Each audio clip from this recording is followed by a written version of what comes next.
Bien, mesdames, messieurs, nous en sommes maintenant à votre capsule divertissement. Toujours un plaisir de recevoir en studio notre réalisatrice, animatrice et recherchiste Jocelyne Convier. Petite définition de tâche pour débuter l'émission cette semaine. Oui, c'était long. Ça va bien? Oui, ça va bien. Qu'est-ce que tu nous as concocté pour cette semaine? Je crois qu'on est dans l'univers olympique, encore une fois. Exactement, on va rester dans le même thème si on veut. C'est le fun. Donc, la semaine dernière, on parlait des Jeux d'hiver, donc qui se déroulent en ce moment. Et là, on va aller avec les Jeux d'été.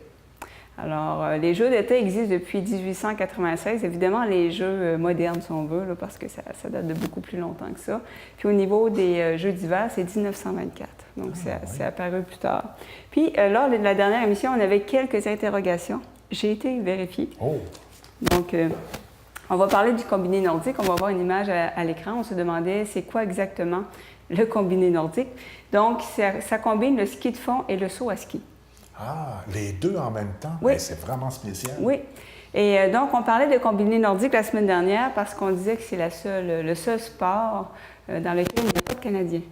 Donc, semble-t-il que ce n'est pas notre force de se qualifier pour cette épreuve. Donc, voilà pour le combiné nordique. Je ne l'ai jamais vu en passant le combiné nordique. J'y ai jamais assisté visuellement. Moi non plus, effectivement. Peut-être justement parce qu'il y a rarement des Canadiens, c'est moins... populaire. Oui, exactement. On parlait du badminton aussi. À ma grande surprise, ça fait partie des Olympiques depuis 92. Ah, c'était à l'époque où j'étais cadet. Ben, c'est spécial. J'avoue que j'ai raté ça. Pourtant, j'ai couru les Olympiques, mais j'avais aucun souvenir de... Est-ce que tu as pris la peine d'aller voir quelques images? Oui, et c'est du haut niveau. Assez spectaculaire, merci. Hein? Je comprends pas que ça n'a pas été inclus dans les Olympiques avant ça. C'est un sport... Oui, puis je trouve que c'est aussi spectaculaire que le tennis. Définitivement. Autant au niveau du double que du masculin. Effectivement, donc...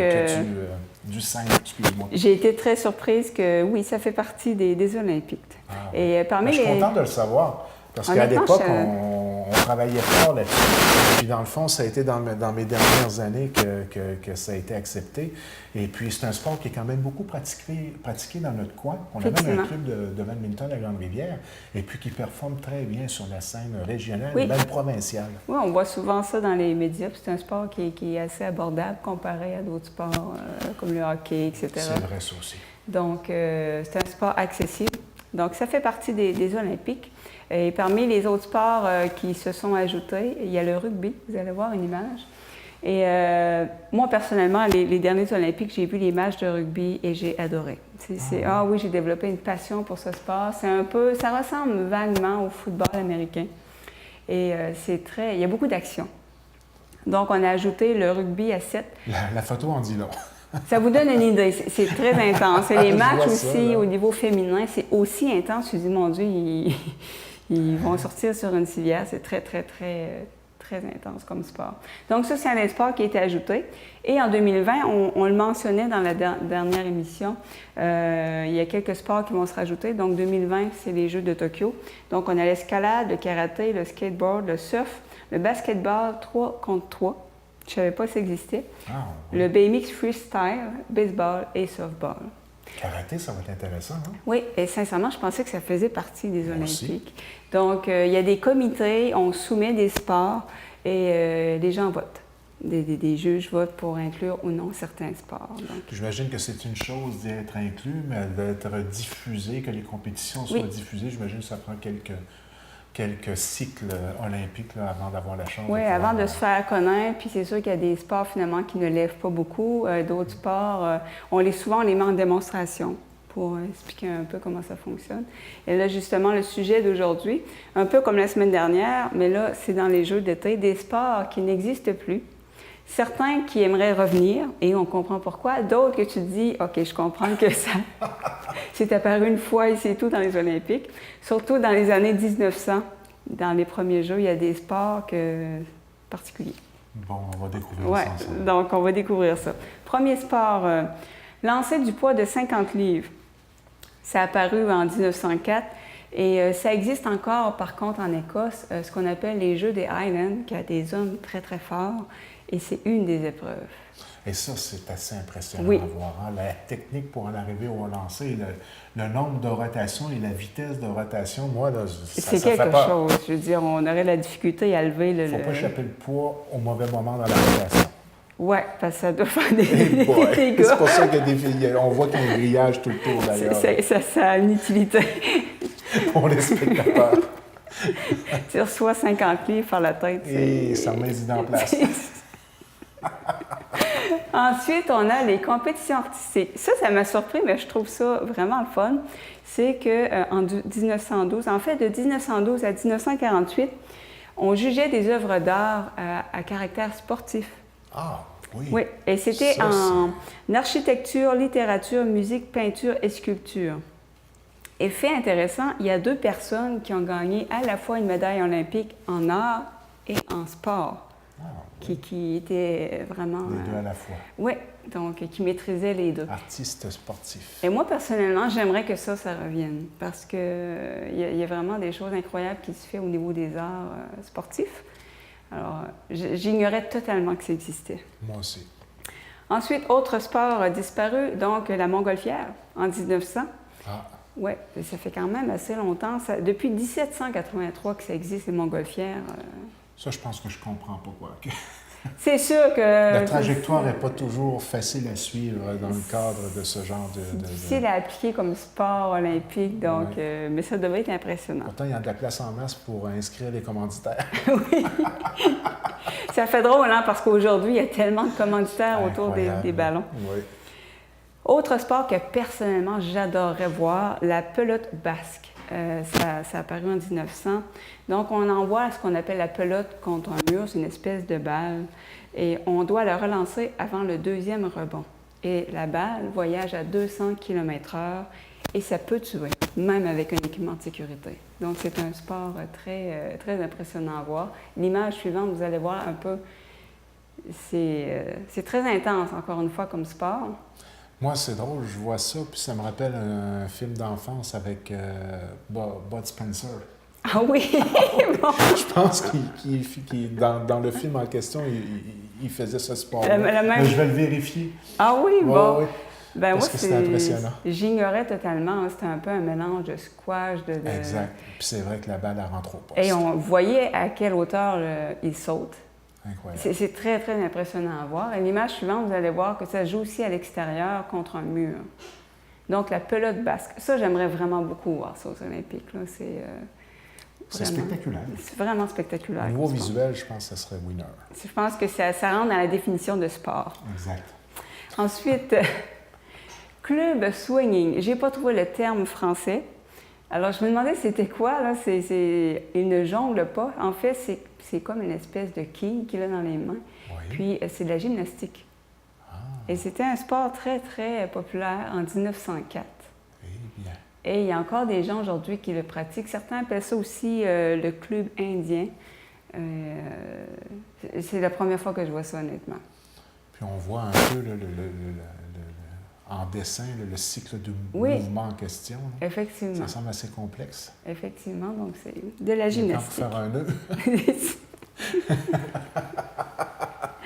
Ensuite, nous avons le cricket, donc qui était un sport olympique en 1900. Donc, ça se joue évidemment, certains un petit peu au baseball, 2 équipes de 11. C'est un sport, il y a beaucoup de pression pour que ça revienne aux Jeux olympiques.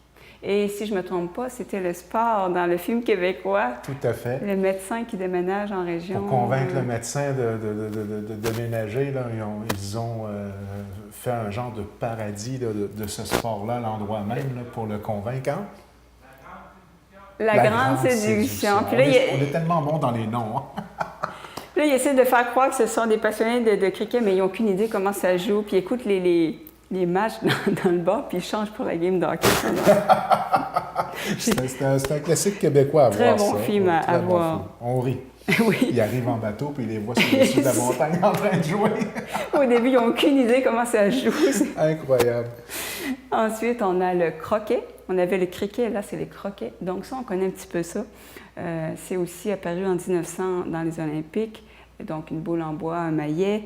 Et ça peut être pratiqué sur la glace. Ça, je l'ignorais. Oui, donc certains aimeraient que ça devienne un sport olympique. Ensuite, plongeons pour la distance. Ça m'a fait sourire. Donc, 1904, on plonge et on se laisse couler. Donc, c'est ça la distance, c'est la profondeur finalement. Et être gras était un avantage. Ah. On a arrêté ce sport parce qu'à un moment donné, ils ont un peu perdu le contrôle. Fait qu'on réalisait que c'était plus vraiment des athlètes. Plus tu étais gras, plus tu calais au fond. Carrément. Ah oui? Oui. C'est que dès que tu t'as plongé, tu te laisses caler, mais tu ne peux pas faire de mouvement avec tes bras, rien, tu te laisses caler. Je pensais que plus qu'on était gras, plus qu'on flottait, moi. Bon, mais semble-t-il que d'être enrobé était un avantage certain. Ah. Oui, donc, ça a été retiré des Jeux olympiques. Ça, c'est un peu bizarre comme sport. Je peux comprendre que ça a été retiré. Mais il reste que ça existait tout de même. Oui. Je suis drôle de voir les records de ça, moi. Effectivement. Il va monter qu'un macro. Ensuite, nous avons toujours en natation la course à obstacles en 1900. Donc, il fallait nager, ensuite grimper dans un poteau, sur une rangée de bateaux, sous une rangée de bateaux. Ah, oui. Oui, ça, c'était... en tout cas, je pense pas que ça va revenir aujourd'hui, en 1900. 1900. Oui, ça a été retiré parce que les gens trouvaient que ça ressemblait un petit peu à des jeux dans un camp de vacances et non des Olympiques. Je peux croire ça manquait un petit peu de sérieux. J'en doute pas. Ensuite, le hockey sur gazon, donc, qui était un sport olympique en 1908. Ça, c'est un sport qui est très pratiqué à travers le monde, mais qui n'est pas encore dans les Olympiques récemment. On remarque le bâton particulier. Oui, différent des bâtons de hockey qu'on connaît sur place. Oui. Alors, autre sport qu'on aimerait revoir. Hein. Ensuite, le sprint de vélo en tandem, qui, ça, c'est spécial. 1908, on faisait un 2000 mètres. Ça a quand même été 2000 mètres. C'est beaucoup, hein? Et ça a quand même été un sport olympique jusqu'en 1972, quand même. Puis ensuite, on l'a retiré comme épreuve. Ensuite, on a la crosse, qui est un sport très populaire et on est très bon au Canada là-dedans. Donc, 1904, c'est un sport olympique et c'est une origine amérindienne. C'est intéressant de savoir. Oui. Ça a été inventé par les Amérindiens. Et donc, le but est de mettre une balle dans le but adverse. On voit ici le but. C'est un sport que j'aimerais vraiment beaucoup voir. Vous voyez un peu que c'est très intense et spectaculaire comme sport. Ben oui. Donc, j'aimerais beaucoup voir ce sport aux Olympiques. Ensuite, nous avons un bateau à moteur.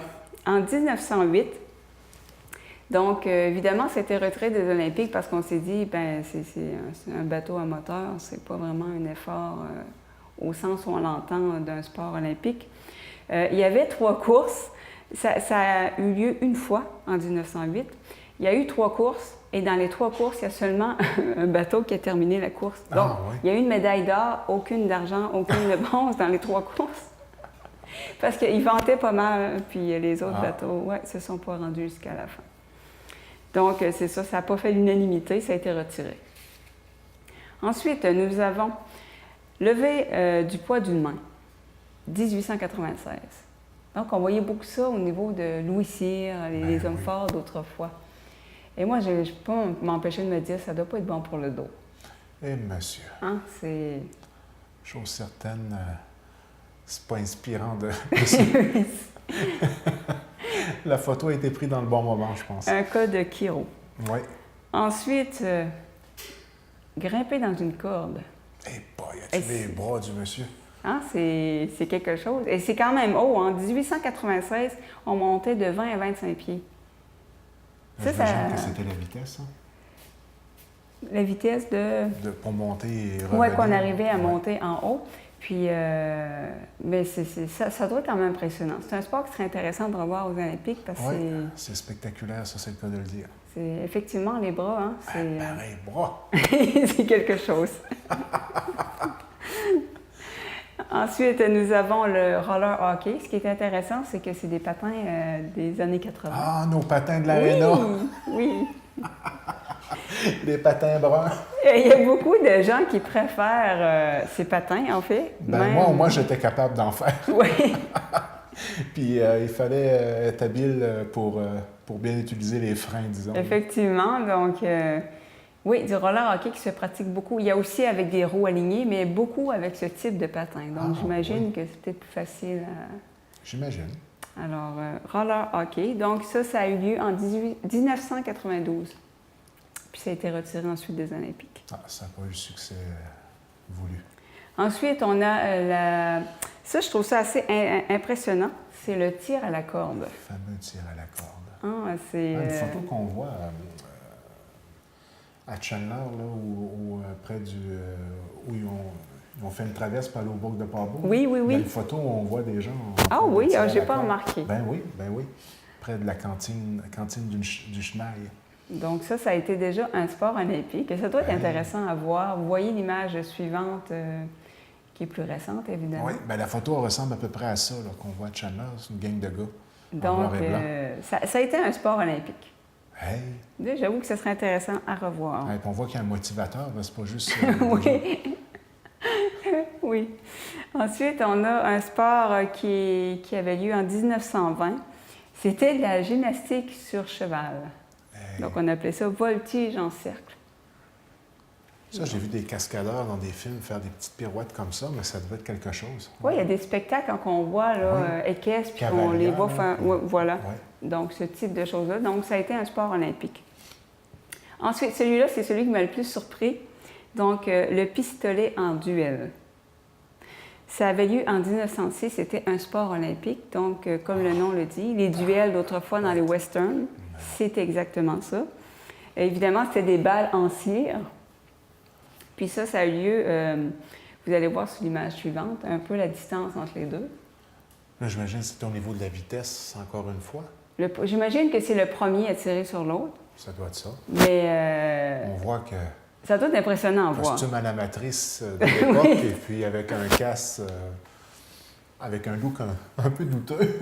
Oui, donc c'est un petit peu... balles de cire, tu disais bien. Des balles de cire. Puis ça a eu lieu, ça, en 1906. Puis pour ceux qui se disent, ben pourquoi les Olympiques, c'est toujours 4 ans, il y en a eu en 1904 à 1908. C'est qu'en 1906, on a fait des Jeux olympiques spéciaux intercalaires pour... intercalaires? Oui, pour célébrer les 10 ans du retour des Jeux olympiques modernes. Puis ça a eu lieu en Grèce. Parce que j'ai regardé les dates, j'ai dit 1906, il y a une erreur, mais non. C'est des jeux spéciaux. Bon. Et le dernier sport qui, personnellement, est pas mal celui qui m'a le plus impressionné. Peut-être pas cette image-là, mais je peux vous montrer quand ça a débuté en 1924. Ça s'appelle la canne. C'est très, très populaire en France. C'est un bâton de châtaignier de 95 cm. Puis ça, l'histoire de ce sport-là, c'est qu'il y a très longtemps, on apprenait aux paysans à se défendre avec des bâtons. C'est ça l'origine du sport. Puis c'est devenu un sport olympique. Malheureusement, qui n'existe plus, et vous allez voir à quel point c'est impressionnant. Hey. Donc, j'adorais voir ça en vrai. Vous allez voir l'image suivante. Et on fait aussi vraiment des spectacles, tellement c'est impressionnant à voir là, comme sport. Là. Et je pense qu'il y a une autre image. C'est la dernière? Alors, ça donne une petite idée. La canne, j'ignorais totalement l'existence de ce sport-là. Ah. Et ça donne vraiment envie de le voir. Oui, ça semble assez spectaculaire, merci. Ça s'appelle aussi, ceux qui veulent faire des recherches sur Internet, la canne de combat ou la canne tout simplement. Ensuite, je vous ai mis un tableau intéressant par rapport à une compilation des médailles du Canada. Donc, c'est l'Allemagne au niveau des Jeux d'hiver. C'est l'Allemagne qui détient le plus de médailles au total depuis 1924, en date de 2014. Donc, et le Canada, on est quand même bien situé en 5e position. Ben oui. Quand même, 170 médailles au total. Puis je pense qu'il y a un autre tableau. Voilà. Donc, ça, c'est les derniers Jeux olympiques. Pour vous donner une idée de ce qu'on peut s'attendre de ces Jeux-ci, si on va battre notre performance. Donc, le Canada avait fini 3e avec 25 médailles et 10 médailles d'or. Donc, ça sera intéressant de voir un petit peu la performance du Canada cette année. Alors, c'est ce qui termine un petit peu la capsule. Donc, comme vous voyez, il y a beaucoup de sports qui n'existent plus avec raison et d'autres qui seraient vraiment intéressants de voir revenir. Et il y a beaucoup de pression, il y a des comités qui se forment pour faire découvrir justement ces sports-là. Il y a quand même une atmosphère spéciale autour des Jeux olympiques, Oui. encore aujourd'hui, malgré qu'il y a des petits dérapages des fois par rapport à l'ensemble des substances qui peuvent graviter Oui. malheureusement autour de l'ensemble des sports qu'on y présente, mais tout de même, là, il y a une atmosphère spéciale quand on est en pleine période olympique. C'est un grand événement et je voyais beaucoup sur Internet, je vais parfois voir les sites de différents téléromans que les gens suivent et les gens sont vraiment fâchés que certains téléromans font une pause. Et moi, je trouve, oui, moi, la première, il y a beaucoup de téléromans que je suis qui vont être coupés, puis je trouve ça dur, mais quand on pense à quel point c'est un événement incroyable, les Olympiques, des athlètes qui s'entraînent 4 ans et des athlètes qui n'ont aucune visibilité. Et 4 ans, là, depuis leur jeune âge, pour atteindre le summum de leur performance à la date précise où les Jeux vont avoir lieu, c'est le travail d'une vie souvent. C'est leur vie, c'est des gens qui vont s'entraîner comme un travail 35 heures semaine facilement. Exactement. Et qui n'ont, comme je disais, qui n'ont aucune visibilité. C'est pas comme les joueurs du Canadien de Montréal. Je veux dire, ces athlètes-là, on ne les connaît pas pour la plupart. Donc, ils ont leur chance d'être revus. Moi, je me dis, ça vaut la peine de couper une couple de semaines de téléroman. Ah oui, bien d'accord avec toi. Encore une fois, une capsule très intéressante et le plaisir de la chose. Ça revient la semaine prochaine.